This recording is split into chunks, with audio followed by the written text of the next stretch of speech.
The Little People by creepypasta user Spellblades. For as long as I can remember, strange things have happened to me. When I was young, my mother and I lived at my grandmother's house, a big, drafty, Victorian beast of a thing squatting in the middle of acres and acres of hilly country land.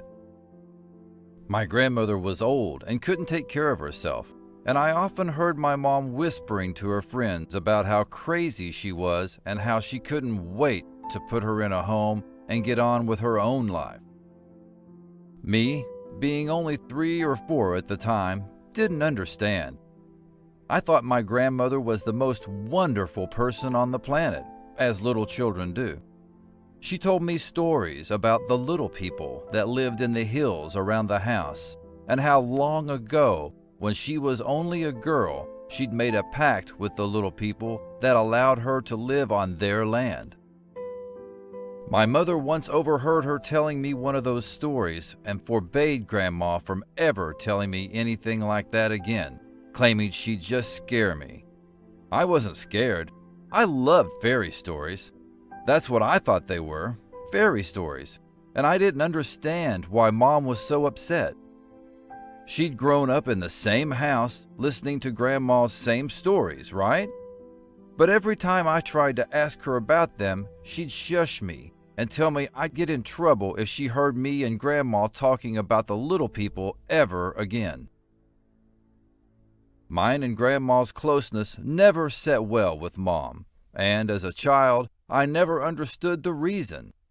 I knew Mom and Grandma didn't get along, and never had, but I didn't know why. I didn't press the subject. I loved my grandma, and I loved her stories. My mother, who was serious and dark-featured, took after my Greek grandfather more than anyone, while I looked like my grandmother. We shared the same awkwardly big ears, freckled skin, and thick hair. I remember she would often stroke my hair and sigh, saying my mother would never have been prepared for the responsibility of having red hair. So, it was passed down to me. I always thought she was making some sort of joke, but her face was a little sad when she said it, so I never questioned what exactly she meant. When I was 6, Grandma died. She'd been sick all my life, always fragile in health, and one night she went to bed and never woke up. Though I was only a child, I usually helped Grandma get ready for bed, brushing her long, still vibrantly red hair and braiding it, helping her into her nightgown and tucking her in. Mom always got angry, saying a boy my age shouldn't have to do those things, but I enjoyed any time spent with my grandma. The night she died was like any other, but as I tucked her in, her thin hand suddenly grasped mine in a vice grip. "The pact is up, Geroid." My name is Garrett, but Grandma always said it in the traditional Irish way, Geroid. Her lilting accent made my name seem special to me instead of the name of 3 other boys in my class. "The pact is up." She repeated herself, her voice sounding more intense than I'd ever heard it. "I'm sorry, Geroid. There is nothing I can do. You must go from here, so they cannot find you."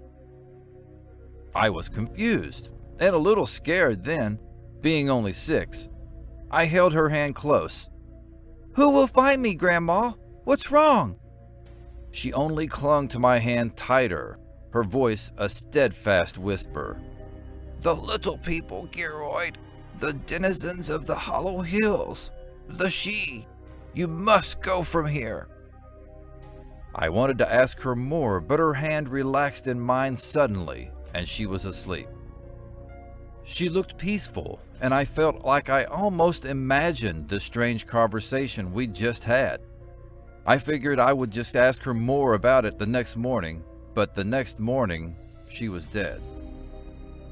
Grandma had left all her money to Mom in her will, but the house and the surrounding land to me. Since I was too young to even think about owning a house, Mom decided we'd live there until we found better prospects. As a single mother with hectic hours at her job, a free house was too good to pass up. I went to school, Mom went to work as a nurse, life went on. I continued to play in the hills and woods surrounding the house as I always did, despite Mom's insistent warnings I did not.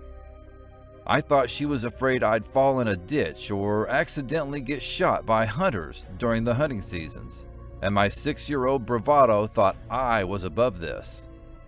One day, on a warm August afternoon just before school started again, I must have only been 8 or 9, I came back from the hills covered in scratches and bruises. She thought I'd fallen down the biggest hill leading down the woods into our backyard until I told her the little people had hurt me. She didn't believe me at first. Who would? But I continued to tell her about the little people, how they came out to play with me ever since Grandma died. But they were never nice. They pinched me and scratched me and told me to leave or else.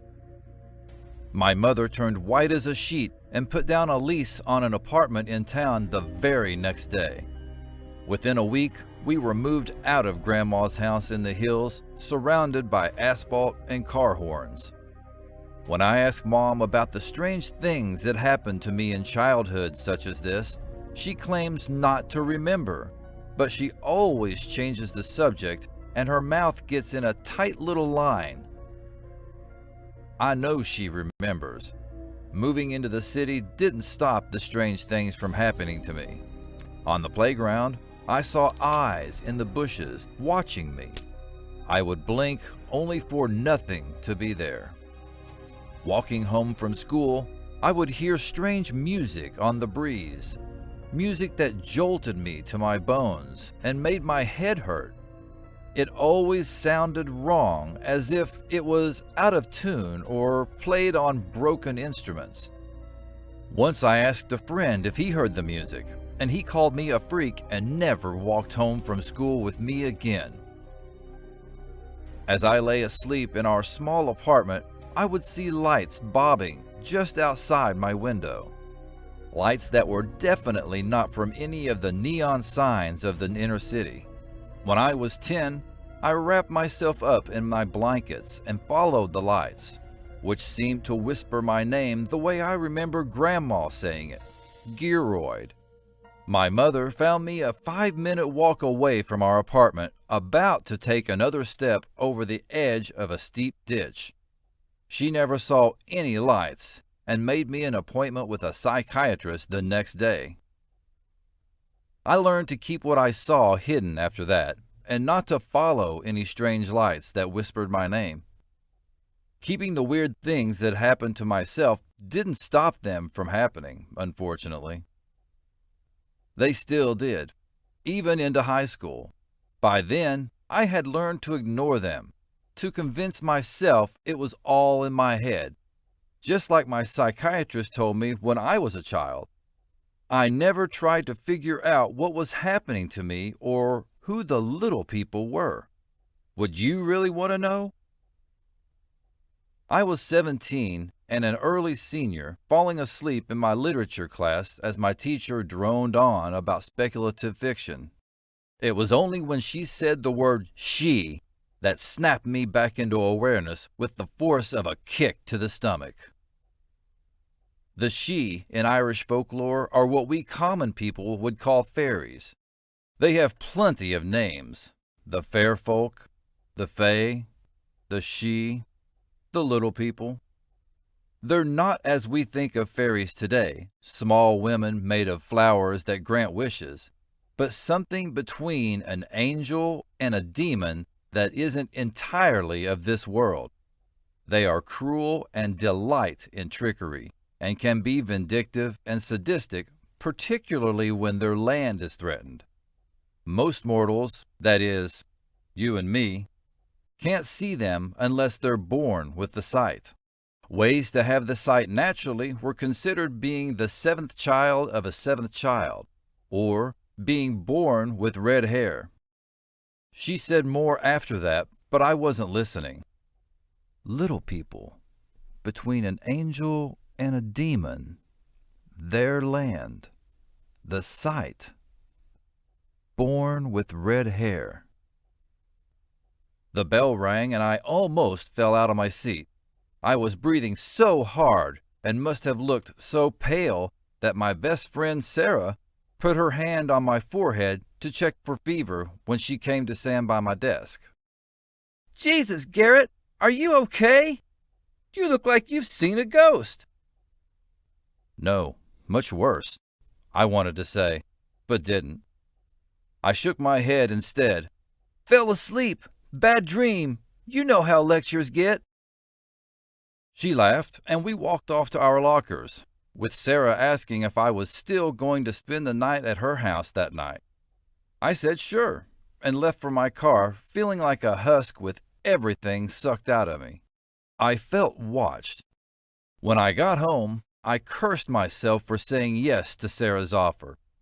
We hung out almost every weekend, but always at my house, a larger apartment my mother had bought further inner city when she got a promotion a few years back. Sarah lived in a big farmhouse on the edge of the hills, and it reminded me too much of Grandma's house for my comfort. I always made excuses on why I couldn't come, but I'd been too distracted today to say no. I finally knew now what had been stalking me all my life. Little people, fair folk, whatever you want to call them. My grandmother's stories suddenly made sense to me. Her father had built their house unknowingly on Fey land. The fairies had probably tortured them and pestered them until Grandma, the only one able to see them, somehow made a pact with them to let her family live on their land unharmed for as long as she lived. When she died, it left my mother and I at their mercy. I had no clue what sort of pact Grandma had made, as she'd never said. I remembered her asking about it, but she would always pat my hand and say it was a story for another time. Now, I almost didn't want to know. As I was waiting for Sarah to come pick me up, I heard the tapping. At first, it was faint, and I thought it had begun to rain and hit against the windows.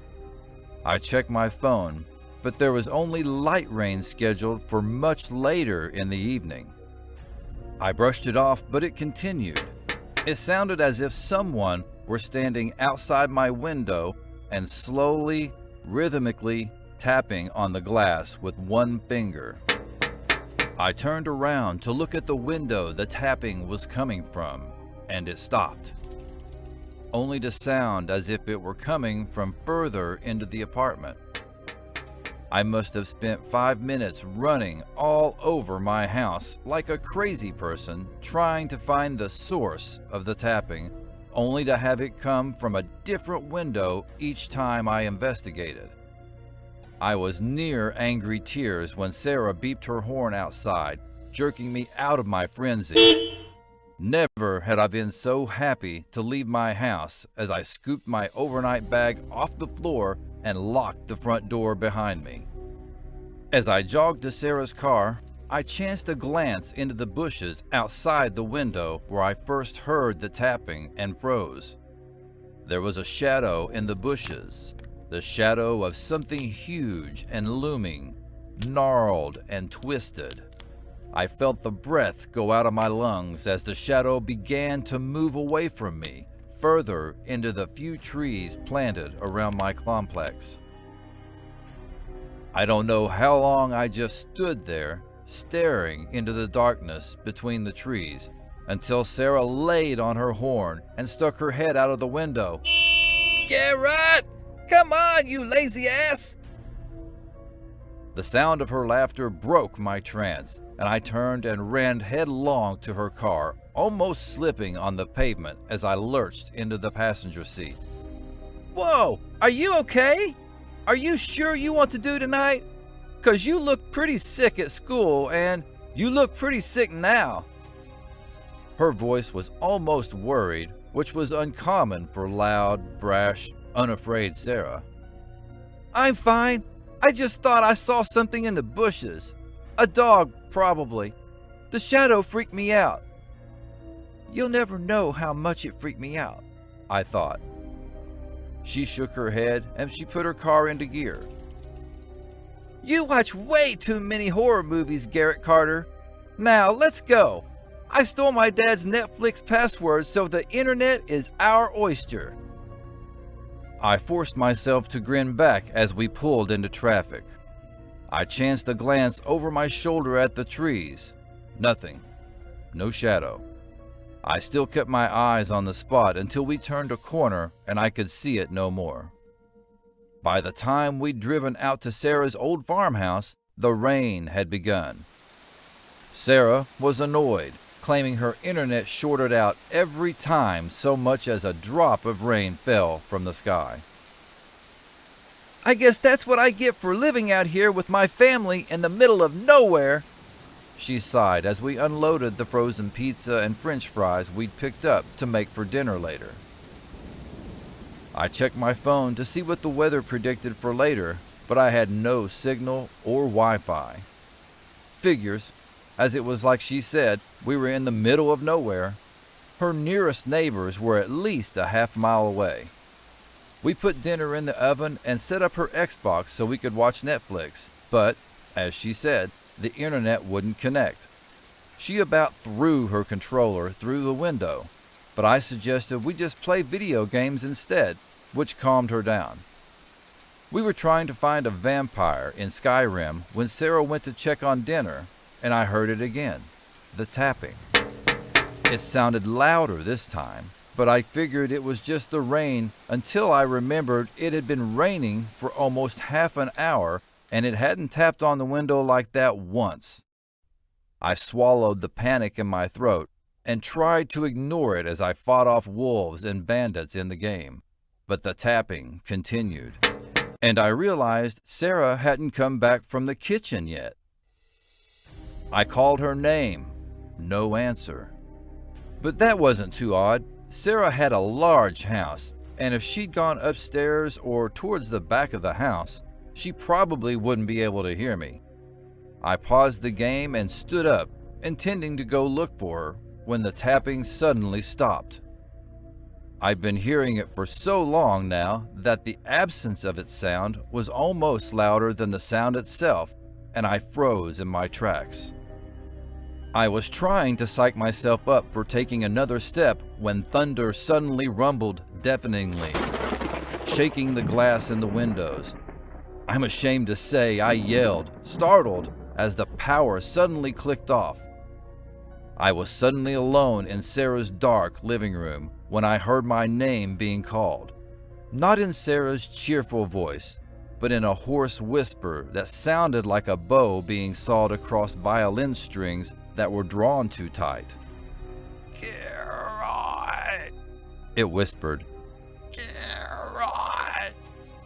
I managed to talk around the lump in my throat as I fumbled my phone out of my pocket, clicking the built-in flashlight on.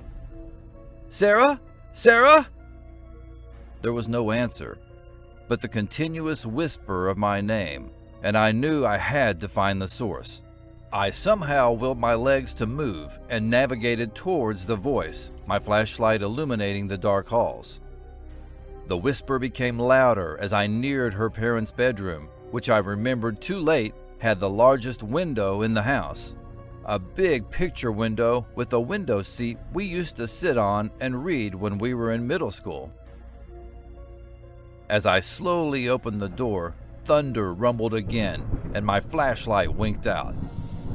I thought I might have hit the off button with my shaking hand, but as I raised my phone to my face, I saw it had died, even though the battery had been at 92% when I arrived at Sarah's.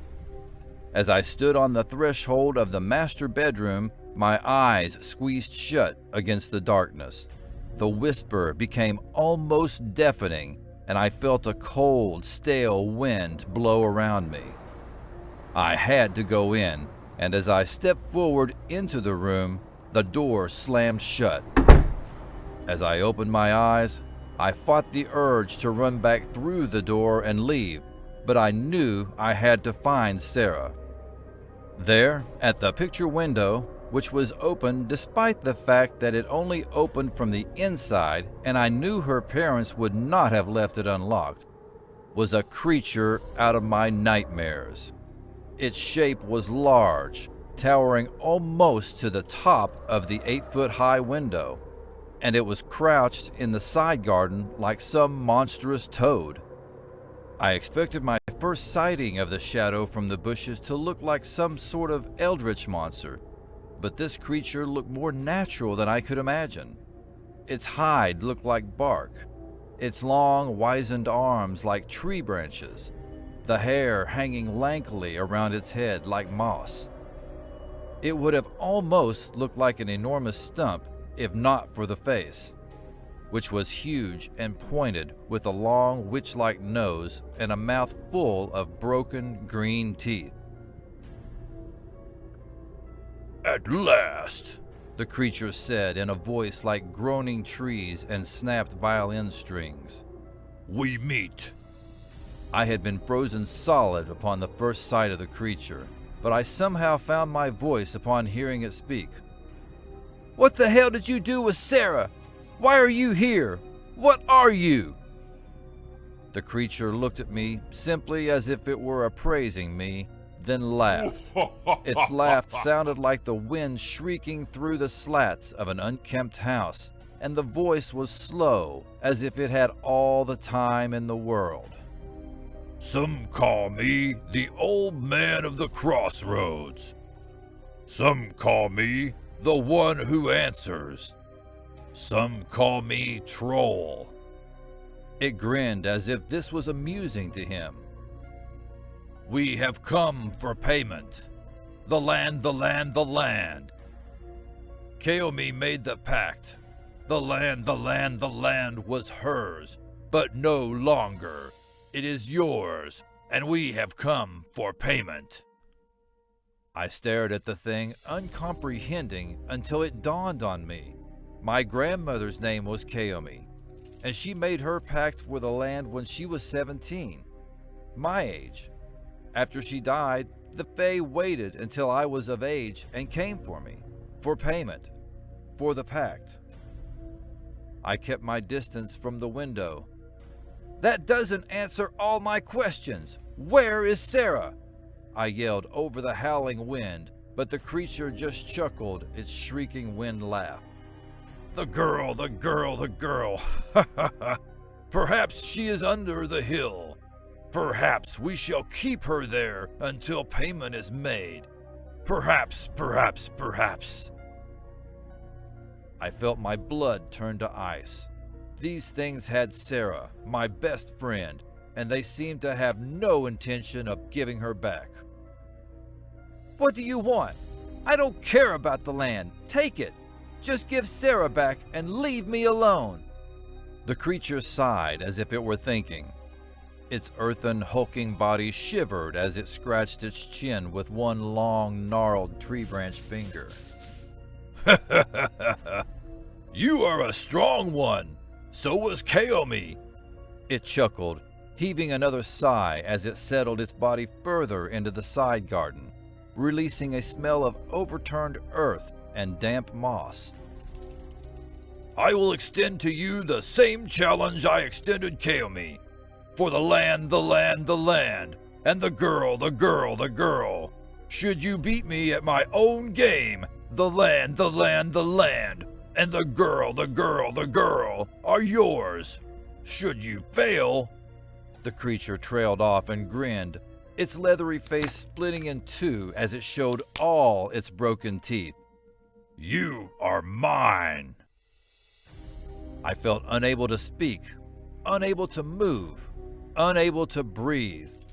The thing, the troll, was going to take me and my best friend, and most likely my mom, to God knows where, to do God knows what to us if I didn't accept his challenge. I didn't know what to do. "Well, boy, boy, boy, is your silence a refusal?" The creature ran one gnarled hand over the windowsill, and something dawned on me. If you want me so bad, why don't you come in here and take me? It was a foolhardy thing to say, but I figured I could run from it. It moved slower than Christmas. My question seemed to anger it, and its mossy eyebrows met in a snarl. I cannot come inside unless you invite me, boy. Your friend was kind enough to come outside to me. It grinned and then chuckled. My anger reignited. I needed to get Sarah back. Fine, I accept your challenge, whatever it is. At that exact moment, lightning cracked across the sky, and for a split second, I saw the creature in its entirety, which nearly made my heart stop. It was bigger than I imagined, its back humped and covered in fungi and moss, reaching nearly to the roof of the house. I swallowed. Delightful! I shall ask you 3 questions, boy. If you answer all correctly, the land, and the girl is yours. We shall leave you alone. It cracked a smile, didn't falter. But if you answer a single question wrong... It trailed off, one wizened hand sweeping a grand gesture. I didn't need it to elaborate. I nodded, not sure I trusted my voice to speak as I sat on the edge of Sarah's parents' bed, staring at the creature, backlit by the storm. It rubbed its gnarled hands together in pleasure. Wonderful! It has been so long since one of your kind accepted my challenge. Now! It paused as if deep in thought before beginning, its voice a low, almost melodic rumble. My tines are long, my tines are short. My tines end ere my first report. What am I?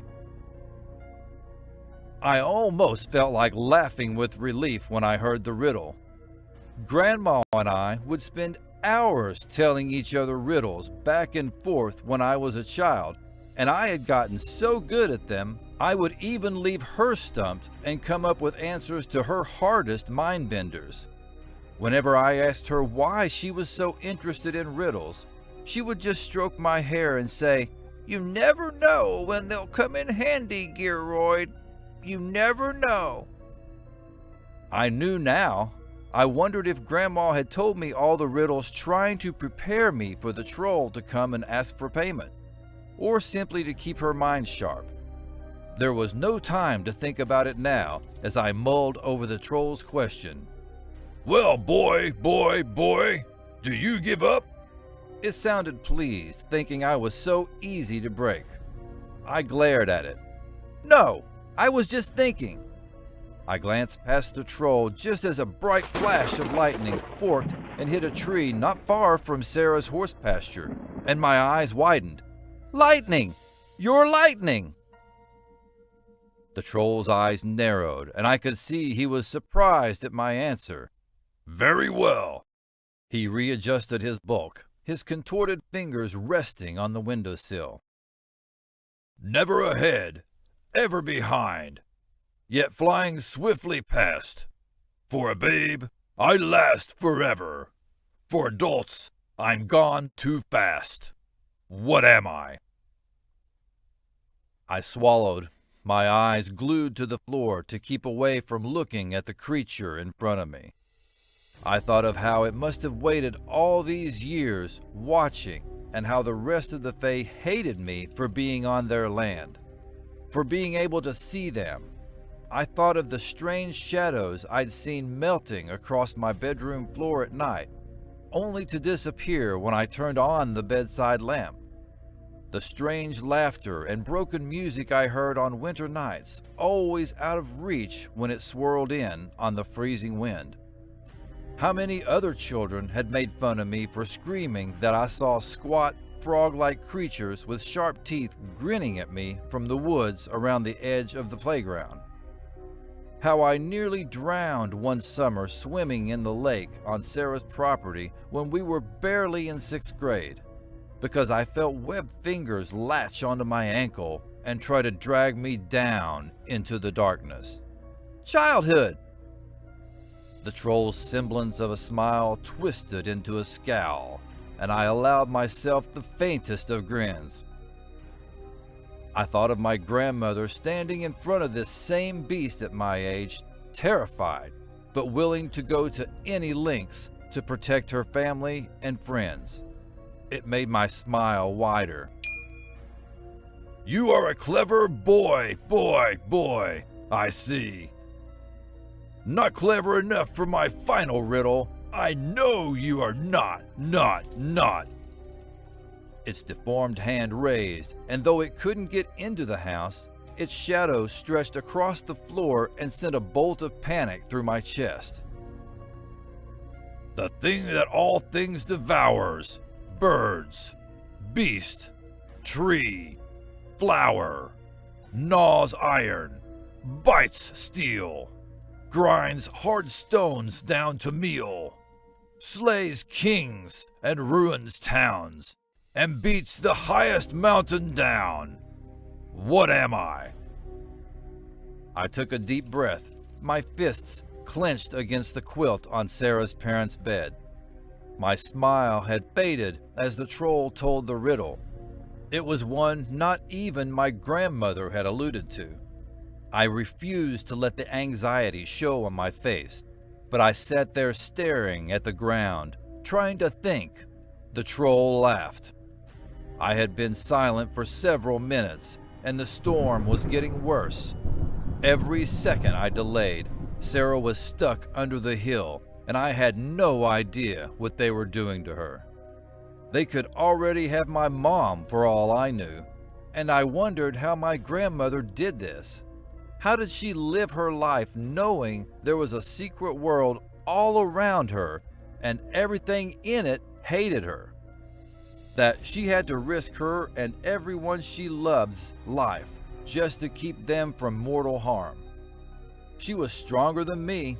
I didn't know how I was going to handle day-to-day life if I got out of here alive. Do you give up, boy? It is a difficult riddle. Do not be ashamed to admit defeat. His green teeth showed as he grinned, and I could hear the violin strings snapping and branches creaking in his voice. No, I don't give up. I just need more time. I tried my hardest to keep my voice subdued as the troll shifted its full weight, fingers unfurling. Time was not in the bargain, boy. Either you answer or you do not. My teeth gritted as I opened my mouth to say God knows what, but I stopped. It was as if Grandma was sitting next to me, stroking my hair and shaking her head. The answer is right in front of you, Gearoid. You're just too impatient to see it. She'd always say that in the earlier days of our game when I'd give up in a snit after taking too long to answer a riddle. I knew the answer. Time. Time is the answer. I stood up off the bed and grinned. The troll scowled harder than I'd seen it, opened its mouth and howled. It was unlike anything I'd ever heard in my life. A cacophony of broken screaming instruments and wailing animals and crying women, as well as wind ripping through the trees and ocean waves crashing against rock. The window slammed shut with a crack, a few panes of glass shattering and falling onto the window seat. The power flicked on and off crazily, the lights dimming and brightening as the troll howled. Then, as soon as it started, it was over. I opened my eyes from where I had taken cover behind the bathroom door, and the troll was gone. The only proof of its existence was the faint smell of moss and lichen blowing in from the cracked window, and what I knew had happened. Sarah's parents arrived home not long after and found me sitting under their window, clutching an iron poker from the fireplace, and their daughter was missing. I think I passed out when Sarah's mom started screaming. I don't remember much after that. They found Sarah later the next morning, about 3 miles away from her house. She wandered into a neighboring farmer's barn, claiming she'd been abducted by strange women with deer forelegs and hooves, and men with rib cages for torsos. She told the police they forced her to answer riddles to avoid them feeding her strange food and hurting her, but wasn't able to answer all of them. The bruises all over her body attested to that. But the police didn't believe her story. I didn't think they would, but I knew better. She didn't. She was new to this. She told people. Her parents sent her to a psych ward for 3 months. I visited her almost every day I could, and I told her I believed her. She cried usually and told me about how food had no taste, and she was hungry all the time, and she couldn't sleep because of the strange music and voices calling her name. The day she was released, she looked terrible. She was skinnier than ever, with dark shadows under her eyes and hollow cheekbones. She hugged me tight, though, and told me she was sorry with tears in her eyes. I wasn't sure what she meant until she vanished out of her bedroom that night. When her parents let me in her room to see if I wanted any of her things, it smelled like moss and lichen. When I left, I saw a hulking shadow under her window, and I thought I heard laughter like creaking branches and storm wind on the breeze. Sarah never came back. I'm not sure if I should be happy or horrified that she didn't. Her time spent under the hill changed her, made her a different person. Maybe she was happier there, now that she was one of them. I didn't know. I'd never know, thank God, though I felt terrible for thinking it. I had Grandma's house torn down, even the foundation. I refused to sell the land, even though I had everyone from farmers to developers begging me for it, offering me a king's ransom for the rich soil. I wouldn't put anybody through that. I wouldn't will it to my children, as if I would have any. When I died, whenever that was, the pact would die with me. I still hear the voices, the music, the whispering. I still see shadows out of the corner of my eye, and I still won't swim in natural bodies of water, because water fae are notorious for trying to drown people. I still hear them calling, though I've gotten better at ignoring it. I won't go to them, and I won't listen to them. On late winter nights, when I'm up in the wee hours trying to recite another chunk of whatever it is I'm working on before my publisher's deadline, the call is the hardest to resist. Sometimes I will find myself out of my chair with my hand on the doorknob before I remember Grandma telling me to be strong, calling me Gearoid. I remember the troll thinking he'd won. I remember Sarah, how vibrant and full of life she had been before the hill took her. It's enough for me to lock my doors tighter, put my headphones on, and drown out whatever it is I hear. I know they won't ever go away, won't ever stop trying and reaching for me, and I know no one will ever believe me. But for as long as I can remember, strange things have happened to me. And they've probably happened to you too. So next time you hear an unexplained noise in the middle of the night, or see a mysterious light just beyond the hill, don't go searching for it. Don't follow it. Close your eyes, walk the other direction, and be glad you can't see the things that I can see.